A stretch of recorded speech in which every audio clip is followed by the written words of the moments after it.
Well, hello, Cancer and Cancer Rising. So, last month was a doozy, and it was completely ridiculous in my book because I don't like that kind of drama.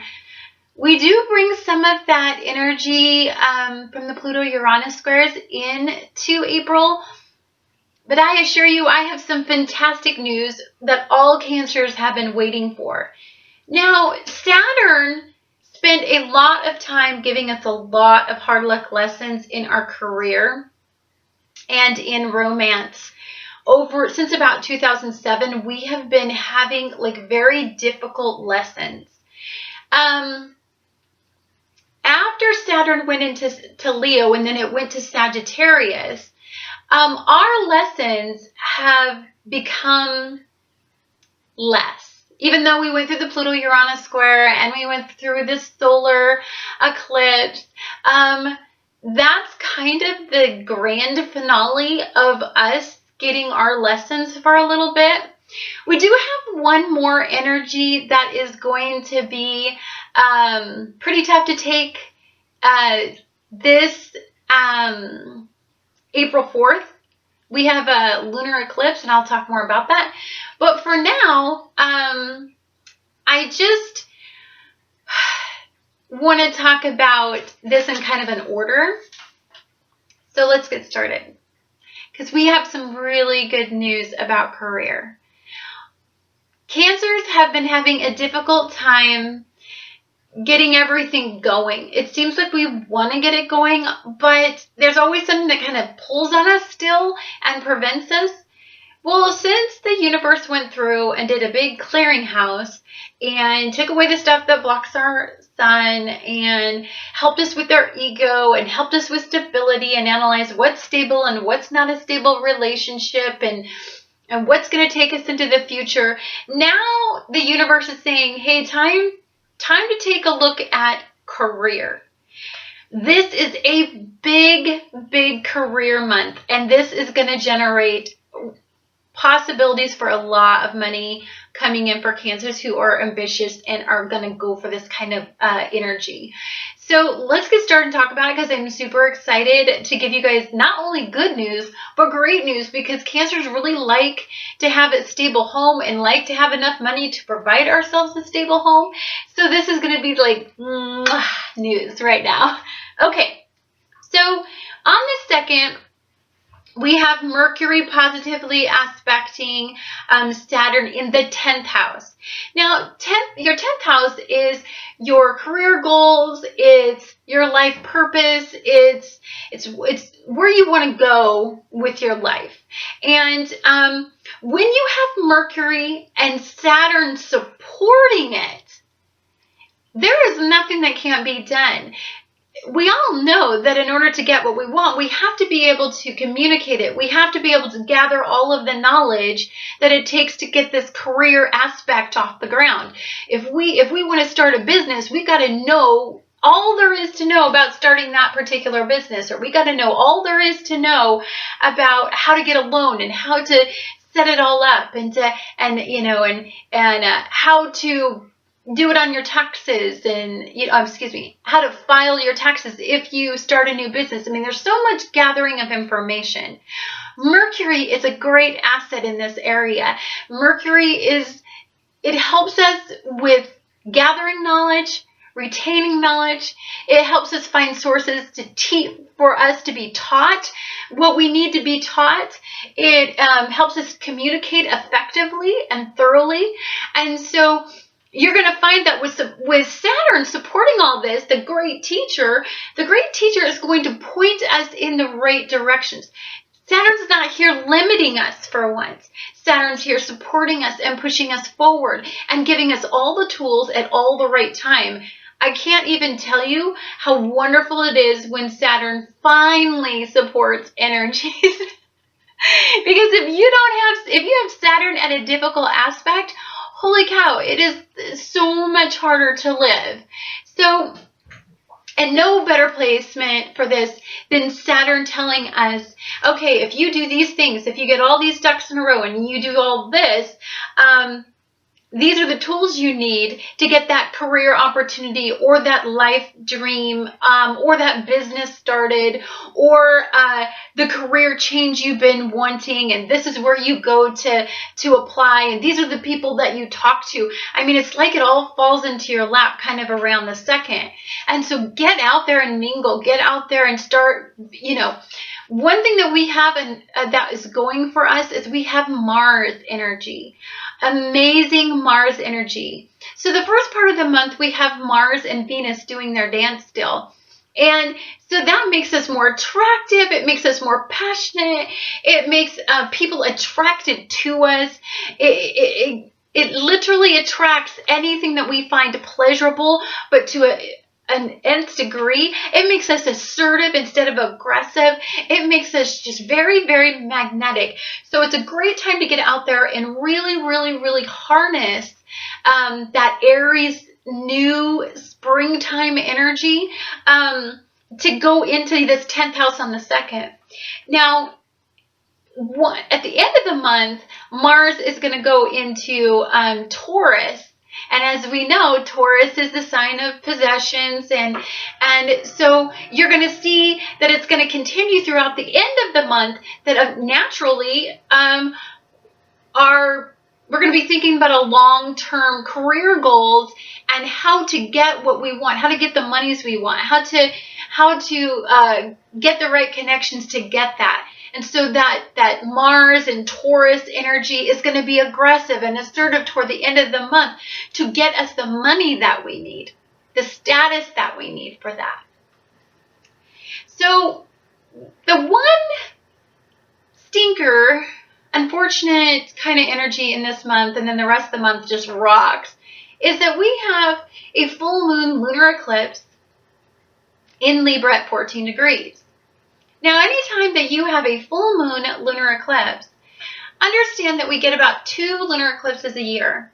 And think of it this way. If you only get 2 lunar eclipses a year, that is a moon 6 times stronger than an average full moon. So this is a powerful cumulative energy. This is an ending. This is an ending so that a new beginning can be brought in, but it's definitely an ending. And mind you, we have Mars energy pushing forward. So whatever it takes out, Mars and energy and everything that's going on this month is going to put back in. So if something is removed, and I think that this energy is going to strike home especially hard for a Cancer, because it's in Libra, which is, it rules partnerships. And it's in your 4th house, which is home and family. So that is an extra sweet spot for the Cancer. And so if you've been having a partnership that is floundering and it's not cutting it, you may have a sudden and very, very unexpected ending to this relationship. Another hard thing about this particular energy on the 4th is that it is being, it's at a hard angle with the Pluto-Uranus energy. Now, mind you, Pluto-Uranus take a long time to part. They do. And so we're pulling it in a little bit to this month. It's not going to be as dramatic as it was in March, but the energy is still there. But in this particular case, it's at a very hard angle with our full moon. And so it makes it extremely, extremely difficult energy to tolerate. Now, I want to explain a little bit of something about a lunar eclipse. A lunar eclipse is when the Earth blocks the sun and shadows the moon. So think of it this way. If you were to remove your emotion and you were just going to evaluate what makes you stable without emotion, because remember, our right now in a lunar eclipse, the moon is shadowed, it's blocked.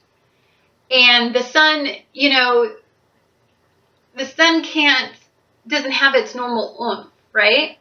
And so the most powerful energy in a lunar eclipse, strangely as it is actually the Earth energy, which is stability. It makes us evaluate, is that a stable partnership? Especially if it's in Libra. Is it a stable partnership? Is there a longevity in this partnership? Does this partnership support your long-range goals? Because you're asking yourself a lot of questions about long-term. You are really wanting to take your life to the next level. You've been stuck and repressed and had so many lessons that you're ready to just take all this Mars energy and move forward.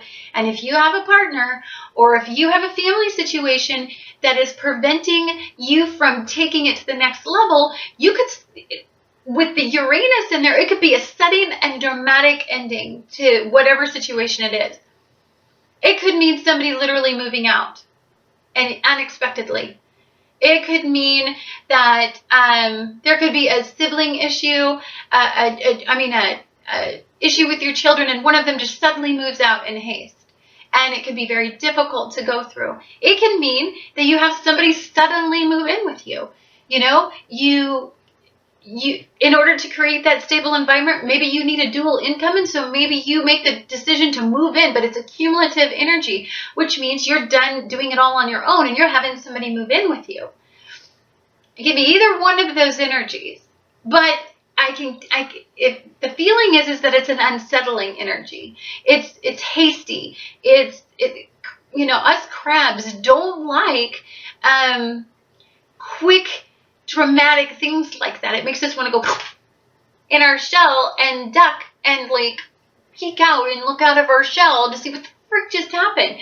It makes us regress. And so I really want to really warn you about this energy because it's going to be a dramatic energy, but emotionally, we are so bound to the moon, and when the moon gets shadowed like this, this is a great time for a Cancer to make just bottom line decisions. This is an emotional time. It's 6 times the moon, so full moon, so it will impact your emotions, but you will remove emotion to make the decision, and if you don't, the universe will do it for you. Because the universe we just got out of a Pluto-Uranus square saying, what makes your situation stable? You're seeking the stability. The single most important thing to a Cancer is stability, you see. And so if there's something not creating stability within your own shell, within your own house, that needs to go. And it will. And it will. Whether we want it to or not. So then on the 6th, now I want to make it clear that after the 4th, the energies start to get better. Now, moon cycles, eclipses can affect us for like 6 months. Just because we recover from whatever was removed or whatever new beginning was pushed on us or something like that. And so just know that. Okay, just know that you're still going to deal with the repercussions, but on the 6th, we start having the energy just go right back up. I mean, we had that hard aspect, but now we're getting into spring and everything is moving forward. So on the 6th, the sun aligns with Uranus in your 10th house. At the same time, Mercury's in a positive aspect with Jupiter. Okay, anytime Jupiter's in a positive aspect with that means expansion. This is in your 10th house, and Uranus is in there with your sun. It means something that truly means a lot to your sun, to your core, to who you are, to your authentic self. It's going to suddenly be made available to you times 10. It's going to be unexpected. It could mean a huge career or life purpose idea that changes everything in your life. It could be a new career opportunity. It could be an opportunity comes from you and you make it emerge with somebody. If you were like a YouTuber, or if you were on the internet and your company's based on the internet, it could mean a really big contract coming your way. I mean, it could mean a lot of really big news. It's a great time to tap into the energy and put forth all of your energy into setting every career goal that you can, because with Jupiter and Uranus positively aspecting this, it's a great time to make big, big, big long-term plans with that kind of energy, and that's on the 6th. Then on the 8th, we've got more good news.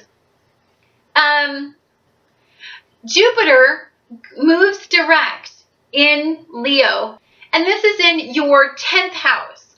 And Mercury is positively aspecting this. So anytime Jupiter is in your 10th house, it means expansion of your 10th house. It means expansion of, to an nth degree. It's like your balloon gets blown up and it's blown up and it's blown up so big. It just can't, it's almost going to pop. That's how powerful this energy is going to be in your 10th house this month. This is the month to set forth anything you want to set forth. For me, I know that I'm going to start to do personal readings. Everybody's been asking me about it. I've been putting it off because I didn't want to make a big change. But with all of this powerful energy in April, I'm going to launch everything. I'm going to try to set myself up to launch everything in April, because that is the energies telling me that it's the perfect time to do it. So just know that anything that involves the internet or networking, anything with communication, if you need to do some more research, just know that Mercury's in there positively aspecting Jupiter, and so it's going to turn you on to all of the right research. It's going to turn you on to new business opportunities. If you go in and you want a loan from a bank, your communication and how attractive Mars is in you, and how confident all that Mars energy makes you appear, you just might get that big loan that you've been wanting enough to start all this off. So really shoot for the moon. Now on the 14th, we do have a kind of East day. Venus opposes Saturn. Now anytime Saturn is in opposition of anything, it's limitation. It's no longer supporting us, it's asking us to pull the reins back. So with Venus, it's in our partnerships. It's in our things that are pleasurable things. And so, but this is in your 12th house. So we've got a lot going on. We're pushing ourselves forward. We're asserting ourselves. And for Cancers, this energy is we're ambitious, but this energy is asking a lot of the Cancer. It's asking us to do Mach 10 from the beginning of the month on the 2nd. And we just need some downtime to slink back in our shell and turn inward and really reevaluate everything. We need to go in there and we need to weigh out, where have we failed? How have we failed?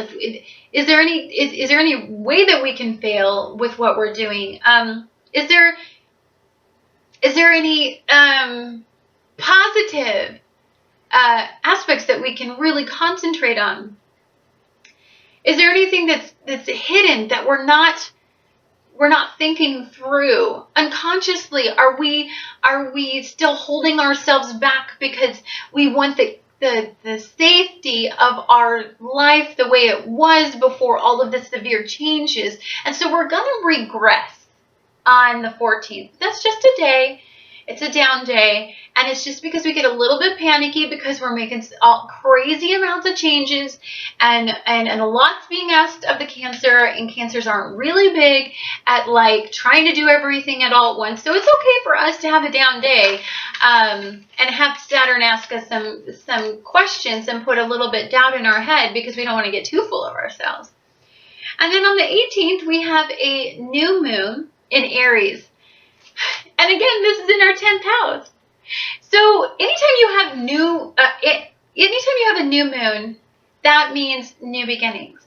And anytime that new moon is in Aries, and it's at the end of Aries, it's the cumulative of this new moon energy, that means you want to make just really long-term goals at this time. It is the time when a new moon happens, it's the time for us to just really focus all of our energy, all this Mars energy. And by this time, Mars is going to start going into Taurus. And so all this Mars Taurus energy is going to be setting us up for success in achieving some very big financial goals and career aspirations and life purpose goals. So this is like, we're going to feel like we had a personal genie all month because Jupiter's in there just blessing us like in our financial sector and in our career goals and aspirations. And so it's just going to feel like we just got lucky all of a sudden, like we just won the lottery. And my goodness, after what we've been going through, wouldn't a Cancer love this feeling? So really enjoy it. And then the 22nd, we have Mercury aligns with Mars. And this is going to be in your 11th house. So this is another thing asking us, let's look at our hopes, dreams, and wishes. Let's wish big. Let's dream big. Let's hope for big. Because Jupiter's in here. So we can't dream small. We can't do it small. If we're going to do it, we're going to do it. And we're going to do it to expand us. We're going to do it to reach the maximum potential. We're going to do it to really, really embrace all of this. Okay? Because this is great. And you know what? On the 22nd, it's in your 11th house, which means friends and networking and internet. I can't tell you enough that if you don't get out this month, what a waste. Because everything is telling us to just go forward, dream hard, dream big, and just the sky is the limit. And isn't that great news, Cancers? So that is the end of my Cancer forecast, and I just want to say thank you very much for all of your sweet, supportive Cancer comments. I completely adore you all, and we are a united front, and I am so happy to have met so many wonderful Cancers out there, and I completely and utterly just adore all of your sweet water energy, and I look forward to talking to you throughout the month, and have a fabulous and earth-shattering and financially positive April.